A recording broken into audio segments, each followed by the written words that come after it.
reer kalamaano siyaasadda iyo dowladnimada Soomaaliya arrimihii qoyska jacaylka farageliyeen ninba dhambaal jacayl oo dheer wuxuu diray gabar uu jecel yahay warqadii wuxuu ku bilaabay gacaliso waxaan ku jeclahay si ka badan sida Soomaalidu madaxtinimada u jeceshahay jacaylkaagu wuxuu qalbigayga u degay sida qabyaaladu Soomaalida qalbigooda u degtay waxaan kuugu riyoodaa sida Soomaaliland ictiraafku ugu riyooto waxaan kuugu faanaa inaad tahay gabadhii ugu horeysay ee aan jeclaado sida Puntland ugu faanto inay tahay maamulkii ugu horeeyay federaalka Soomaaliya hooyada federaalka markaan ku waayo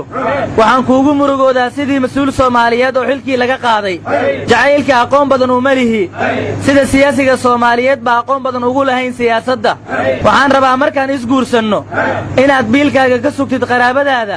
sida Soomaalida beesha caalamka deeq uga sugto waxaan kaaga walwalaa sida ciyaalkii loo qaaday Eritrea waalidkood uga walwalo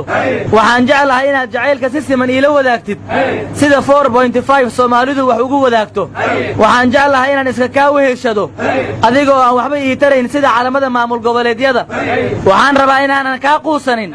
sida midowga musharaxiintu doorashada uga quusan laayihiin mana rabo inaan adigoo inacay jacayl been iska dhaadhiciyo sida madaxda federaalka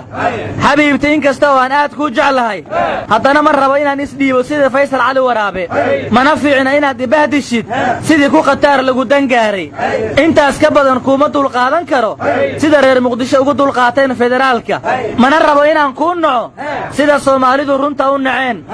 gacaliso jacaylkaygu maaha mid afka baarkiisa sida musharax Hildoona runtii dulqaadkii uu iga dhamaaday sida Axmed Madoobe mana isbedel badnay sida qoorqoor mana rabo inaan ku qasbo adiga oo aan rabin sida Deni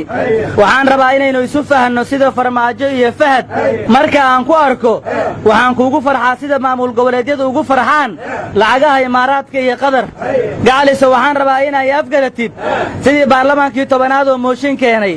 adigaana xabiibti jawaabta codsigayga ka sugaya sida shacabku uga warsugayaan doorashada Soomaaliya kuuso aramidaadi wixii uu urka jiifa afka ka xadaaye ya dheega jari warnimo waagii hore warqad bashqad ku jirto oo shimbir ku kor sawiranta la soo diri jiray